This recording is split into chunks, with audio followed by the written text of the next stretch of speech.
Assalamualaikum warahmatullahi wabarakatuh.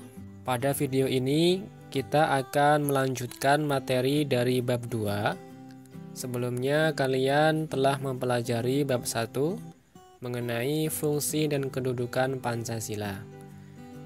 Untuk bab 2 ini akan dibahas mengenai menumbuhkan kesadaran terhadap Undang-Undang Dasar Negara Republik Indonesia tahun 1945. Pada video ini akan dibahas submateri yang pertama, yaitu kedudukan dan makna pembukaan Undang-Undang Dasar Negara Republik Indonesia tahun 1945. Sebelum kita ke materi pelajaran, kita lihat dulu kompetensi dasar kita pada hari ini. Seperti biasa, bisa kalian baca sendiri, ada 4 kompetensi dasar.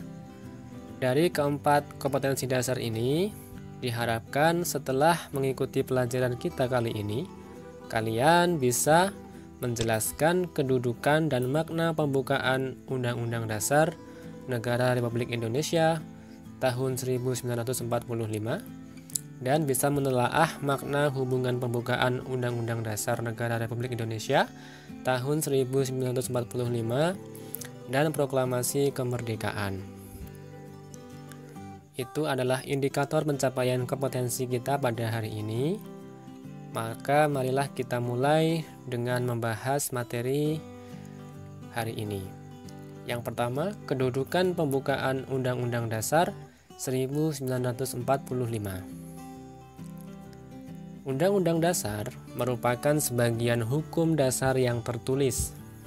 Di samping hukum dasar yang tertulis, terdapat hukum dasar yang tidak tertulis, yaitu aturan dasar yang timbul dan terpelihara dalam praktik penyelenggaraan negara meskipun tidak tertulis. Hukum dasar yang tidak tertulis ini disebut konvensi. Sebagai hukum dasar, Undang-Undang Dasar 1945 merupakan sumber hukum bagi peraturan perundang-undangan dan merupakan hukum tertinggi dalam tata urutan peraturan perundang-undangan di Indonesia. Jadi, Undang-Undang Dasar 1945 merupakan aturan perundang-undangan yang derajatnya paling tinggi di Indonesia. Kita lihat sistematika atau susunan UUD 1945. Pembukaan memiliki hubungan yang erat dengan proklamasi kemerdekaan. Pembukaan juga memuat kaidah-kaidah yang fundamental bagi penyelenggaraan negara. Pembukaan merupakan bagian yang tidak terpisahkan dari Undang-Undang Dasar 1945. Sistematika Undang-Undang Dasar 1945 sebelum diadakan amandemen atau perubahan terdiri dari 3 bagian. Yang pertama adalah pembukaan, ini yang sering kalian dengarkan pada saat upacara bendera. Kemudian yang kedua adalah batang tubuh atau pasal-pasal, dan yang ketiga penjelasan. Nah, setelah diamandemen atau dirubah, sistematika Undang-Undang Dasar 1945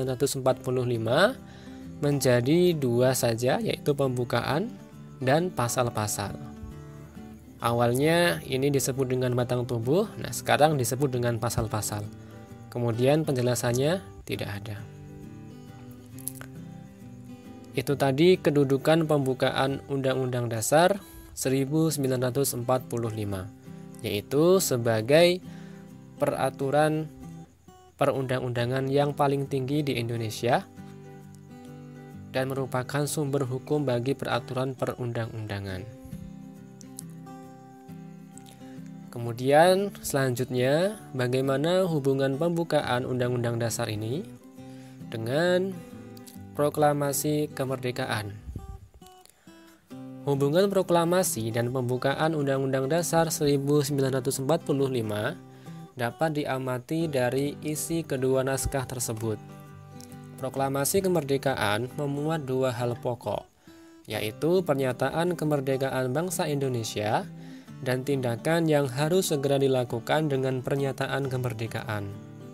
Alinea ketiga pembukaan Undang-Undang Dasar 1945 memuat pernyataan kemerdekaan. Pernyataan kemerdekaan di alinea pertama ini diawali dengan pernyataan bahwa kemerdekaan adalah hak segala bangsa. Di alinea kedua, alasan perjuangan kemerdekaan bangsa Indonesia telah sampai pada saat yang menentukan. Juga dipertegas bahwa kemerdekaan merupakan atas berkat rahmat Allah yang Maha Kuasa dan didorongkan oleh keinginan luhur. Nah, ini teks proklamasi. Maka dengan demikian pada dasarnya alinea pertama sampai dengan alinea ketiga dari pembukaan Undang-Undang Dasar 1945 itu merupakan uraian terperinci dari kalimat pertama proklamasi kemerdekaan. Ini ya, kalimat pertamanya adalah kami bangsa Indonesia dengan ini menyatakan kemerdekaan Indonesia. Nah, ini ternyata diperinci dengan pembukaan Undang-Undang Dasar 1945 alinea pertama sampai dengan alinea ketiga. Sedangkan alinea keempatnya itu memberikan arah pertanggungjawaban terhadap pelaksanaan proklamasi kemerdekaan. Kemudian, isi pokok kedua proklamasi kemerdekaan yaitu tindakan yang harus segera dilakukan antara lain dengan menetapkan Undang-Undang Dasar 1945 yang memuat pembukaan. Sehingga dapat kita simpulkan bahwasannya pembukaan Undang-Undang Dasar 1945 dan proklamasi kemerdekaan merupakan satu kesatuan yang bulat. Makna yang terkandung dalam pembukaan merupakan amanat dari proklamasi kemerdekaan. Oleh karena itu, alasan berdirinya Negara Kesatuan Republik Indonesia yang diproklamasikan 17 Agustus 1945 dapat dipahami dengan cara mengkaji pembukaan Undang-Undang Dasar 1945. Mengubah pembukaan Undang-Undang Dasar 1945 pada hakikatnya membubarkan Negara Kesatuan Republik Indonesia yang diproklamasikan 17 Agustus 1945. Itulah tadi hubungan antara proklamasi kemerdekaan dengan pembukaan Undang-Undang Dasar 1945 ini. Di mana dalam pembukaan ini merupakan rincian atau memperinci dari proklamasi kemerdekaan.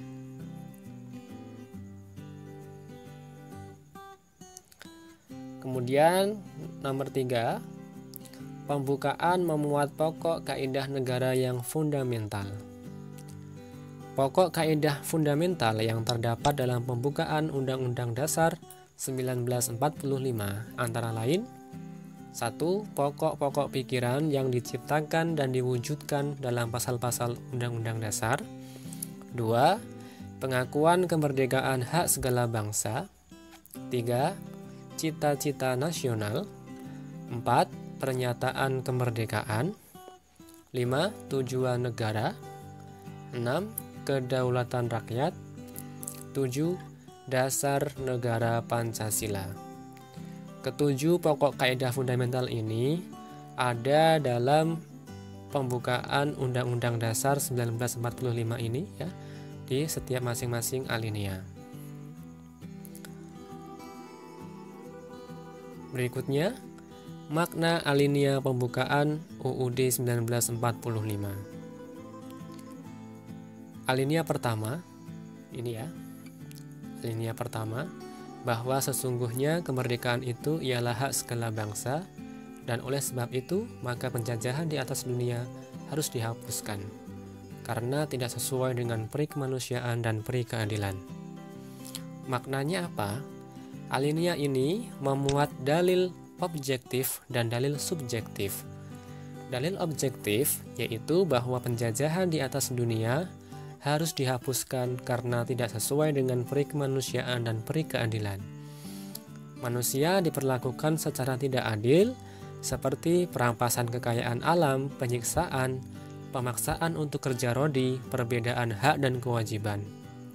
Pernyataan ini objektif karena diakui oleh bangsa-bangsa yang beradab di dunia.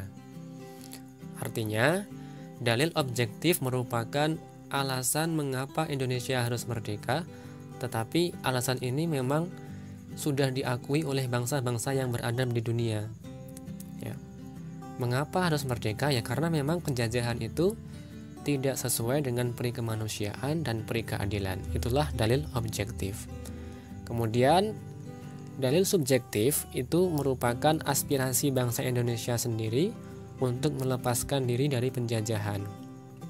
Tentunya bangsa Indonesia telah berjuang selama ratusan tahun untuk memperjuangkan kemerdekaan Indonesia. Perjuangan ini didorong oleh penderitaan rakyat Indonesia selama penjajahan dan kesadaran akan hak sebagai bangsa untuk merdeka. Perjuangan juga didorong keinginan supaya berkehidupan yang bebas, maka rakyat Indonesia menyatakan kemerdekaan Indonesia. Sedangkan untuk dalil subjektif ini merupakan aspirasi atau alasan dari bangsa Indonesia sendiri untuk melepaskan diri dari penjajahan. Kalau ini tadi alasan yang memang diakui oleh bangsa-bangsa yang beradab di dunia. Kemudian alinea kedua, kita lihat untuk mengingatkan kalian, ya, dan perjuangan pergerakan kemerdekaan Indonesia telah sampailah kepada saat yang berbahagia. Dengan selamat sentosa mengantarkan rakyat Indonesia ke depan pintu gerbang kemerdekaan negara Indonesia yang merdeka, bersatu, berdaulat, adil, dan makmur. Maknanya apa alinea kedua ini? Alinea kedua menunjukkan ketepatan dan ketajaman penilaian bangsa Indonesia. Yang pertama, bahwa perjuangan bangsa Indonesia telah mencapai tingkat yang menentukan. Kedua, bahwa momentum yang telah dicapai harus dimanfaatkan untuk menyatakan kemerdekaan. Ketiga, kemerdekaan harus diisi dengan mewujudkan negara Indonesia yang merdeka, bersatu, berdaulat, adil, dan makmur. Jadi kemerdekaan merupakan awal untuk berjuang kembali menciptakan cita-cita negara Indonesia yang merdeka, bersatu, berdaulat, adil, dan makmur. Kemudian berikutnya alinea ketiga, kita lihat dulu kalimatnya. Atas berkat rahmat Allah yang Maha Kuasa dan dengan didorongkan oleh keinginan luhur supaya berkehidupan kebangsaan yang bebas, maka rakyat Indonesia menyatakan dengan ini kemerdekaannya. Maknanya apa? Alinea ketiga ini mengandung makna pengukuhan makna dari proklamasi yang luhur. Makna tersebut didorong dari motivasi spiritual yang luhur. Alinea ketiga memuat bahwa kemerdekaan didorong oleh motivasi spiritual, yaitu kemerdekaan yang dicapai oleh bangsa Indonesia merupakan berkat rahmat Allah yang Maha Kuasa. Melalui alinea ketiga ini, bangsa Indonesia menyadari bahwa tanpa rahmat Tuhan yang Maha Kuasa, bangsa Indonesia tidak akan merdeka. Kemudian, yang terakhir alinea keempat. Dari alinea keempat ini mengandung tujuan negara, bentuk negara, dan dasar negara. Kita lihat mana yang menunjukkan tujuan negara Indonesia. Dari kalimat pembukaan ini, kemudian daripada itu, untuk membentuk suatu pemerintah negara Indonesia yang, inilah tujuan negara Indonesia, melindungi segenap bangsa Indonesia dan seluruh tumpah darah Indonesia, dan untuk memajukan kesejahteraan umum, mencerdaskan kehidupan bangsa, dan ikut melaksanakan ketertiban dunia yang berdasarkan kemerdekaan, perdamaian abadi, dan keadilan sosial. Itulah 4 tujuan negara Indonesia. Kemudian, selain tujuan negara itu, di sini juga disebutkan mengenai bentuk negara Indonesia. Maka, disusunlah kemerdekaan kebangsaan itu, Indonesia itu, dalam suatu undang-undang dasar negara Indonesia yang terbentuk dalam suatu susunan negara Republik Indonesia yang berkedaulatan rakyat. Itu menunjukkan bahwasanya prinsip bentuk negara dari Indonesia yaitu susunan negara Republik Indonesia yang berkedaulatan rakyat. Republik merupakan bentuk pemerintahan di mana pemerintah dipilih oleh rakyat. Artinya di sini yang memiliki kekuasaan paling tinggi adalah rakyat. Ini merupakan prinsip bentuk negara Indonesia, yaitu prinsip demokrasi. Kemudian alinea keempat juga memuat dasar negara Indonesia, yaitu Pancasila. Sudah jelas ya di akhir kalimat dikatakan dalam pembukaan itu. Tadi sampai sini ya. Dengan berdasar kepada, dengan berdasar ini merupakan kalimat yang menunjukkan bahwasanya Indonesia memiliki dasar negara Pancasila. Mulai dari ketuhanan yang Maha Esa, kemanusiaan yang adil dan beradab, persatuan Indonesia, dan kerakyatan yang dipimpin oleh hikmat kebijaksanaan dalam permusyawaratan perwakilan serta dengan mewujudkan suatu keadilan sosial bagi seluruh rakyat Indonesia. Itulah tadi makna dari keempat alinea dalam pembukaan Undang-Undang Dasar 1945. Itu saja materi kita pada hari ini. Jika ada yang ditanyakan silahkan didiskusikan dalam forum kelas. Wassalamualaikum warahmatullahi wabarakatuh.